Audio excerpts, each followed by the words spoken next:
But the Cowboys Pro Bowl cornerback Trevon Diggs injured his knee on crutches afterwards. He is undergoing an MRI on that knee this afternoon. And you just pray for a player when he's leaving the field on crutches. The Dallas Cowboys season is in jeopardy. There's no question about it. It's definitely something that's not making me happy, and I really don't like that this has been the theme of this season so far. Before we get to the content, make sure you drop a like, subscribe, and turn on our notifications to help the channel grow. Now that we get all that out of the way, work!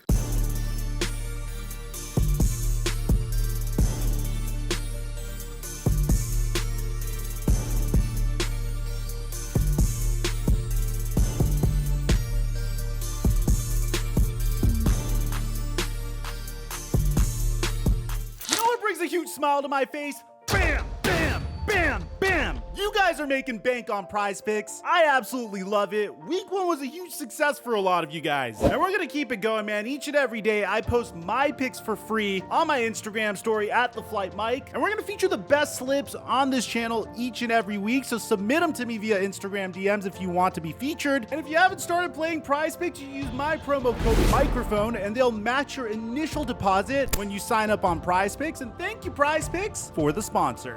Mike Chuck 1212. What's going on, everybody? This year's NFL season has been a mixed bag. I mean, we've seen some remarkable performances so far, but we've already lost so many players to season-ending injuries. I mean, we've made multiple videos on the Aaron Rodgers situation where he tore his Achilles tendon. We made long-form videos on it, and we also made short-form content on it as well for those of you guys that missed it. But in addition to Aaron Rodgers, we unfortunately lost Nick Chubb for the rest of the season, and I couldn't even make a video on that because it was such a gruesome injury, and I really didn't want to show it to you guys. And it was his second freakish injury of his career. That's the worst part. But then you had CJ Gardner-Johnson, you have J.K. Dobbins, Shaq Thompson, and Devontae Maddox. It's just all so unfortunate, and it's not ever something you want to see, even if it's a star player on one of your rival teams. I personally like to see these teams compete at their fullest potential. The fact that we get robbed of that is really unfortunate. We get robbed of seeing whether or not Aaron Rodgers could win a Super Bowl for the New York Jets. Well, I mean, trying to come back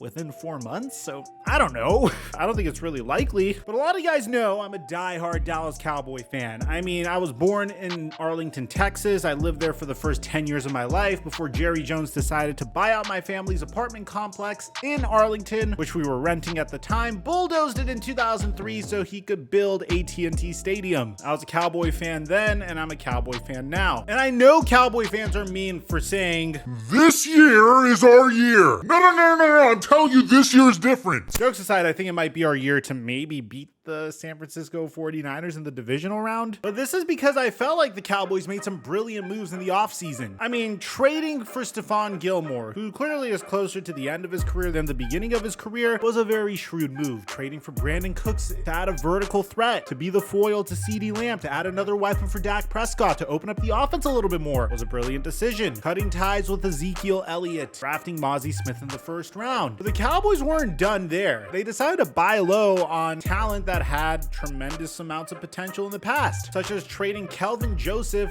to the Miami Dolphins for Noah Igbenogany, which I definitely botched. I'm so sorry, Noah. But in addition to that, they recently traded for Trey Lance. I felt like all of this, on top of the fact that Dan Quinn decided to come back to coach Micah Parsons, in addition to the Dallas Cowboys giving Trevon Diggs a brand spanking new 5-year, $97 million contract extension, was all we needed. This team was complete. Dak Prescott is on a below market contract, and his salary cap hit's gonna really affect the Cowboys next year. So if there is a year for the Cowboys to finally contend for a Super Bowl, for the very first time since I was a 2-year-old in diapers, yes, I wore diapers as a 2-year-old, it would be now. What? It's normal to wear diapers as a 2-year-old, right?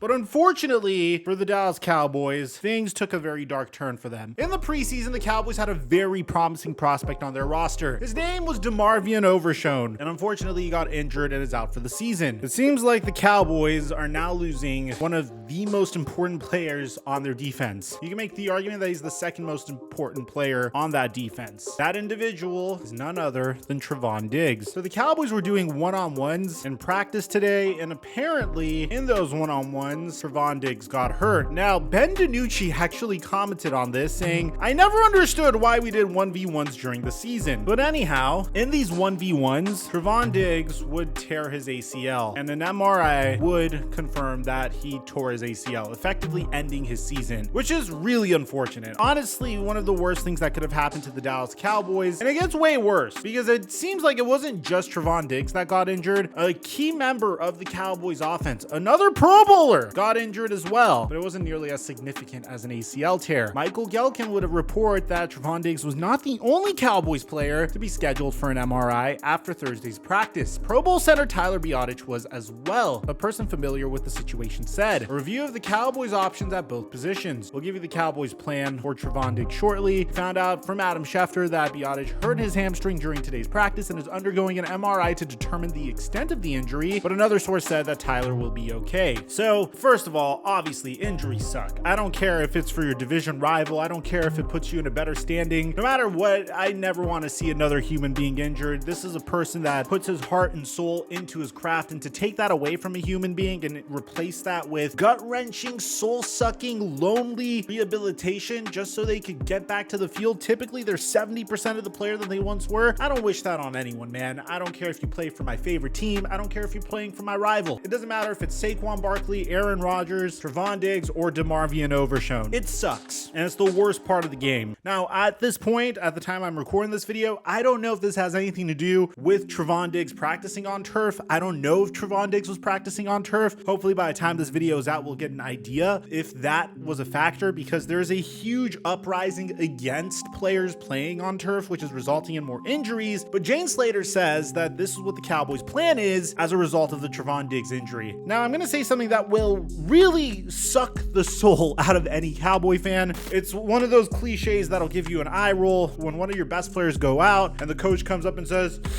"Yeah, well, it's next man up." The good news for the Cowboys is, one, obviously this sucks, but at least Trevon Diggs injured it in the earlier part of the season, so he should be able to return early next season. It's not like a Kyler Murray situation where Kyler Murray tore his ACL in December and it blended into this season. So I guess that's some sort of bright side, I guess. The second piece of good news for Cowboy fans is they have a lot of depth at the cornerback position, and historically they've done really well with DBs. So their current plan, in order to make up for Trevon Diggs' injury, is to move Darren Bland outside, Jordan Lewis goes inside, and now you have Noah Igbinoghene for depth per a team source. The Cowboys have a ton of depth. It looks like Stephon Gilmore is going to be cornerback number 1, but you also generate a tremendous amount of pressure via Osa Odigizua, Jonathan Hankins, and DeMarcus Lawrence, in addition to Micah Parsons. So I feel like there's a chance that this could still work out. It's still not ever anything you ever want to hear as a football fan or a Dallas Cowboy fan. Hopefully we don't get any more bad news like this. I'm so happy the NFL is back. This is the worst part of it, without a doubt. Luckily for the Dallas Cowboys, they have a pretty easy opponent coming up in the form of the Arizona Cardinals. Then it might get a little bit more challenging. Following that, they have the New England Patriots, which so far got off to a cold start, but I never count out Bill Belichick, man. I always feel like this guy could somehow pull wins out of nowhere. And then following that, you have the San Francisco 49ers, who probably want a revenge game, not for beating us over the past 2 years in the divisional round, rather for us fleecing them in the Trey Lance trade. And then following that, you have the Chargers, a bye week, then the Rams, and then the Eagles. So let me know in the comment section down below. Are you optimistic that the Cowboys can make some noise? Are they still the best defense in the NFL? I'd like to hear what you have to say. Aside from that, I'm your boy Mike, and I'm dropping our mic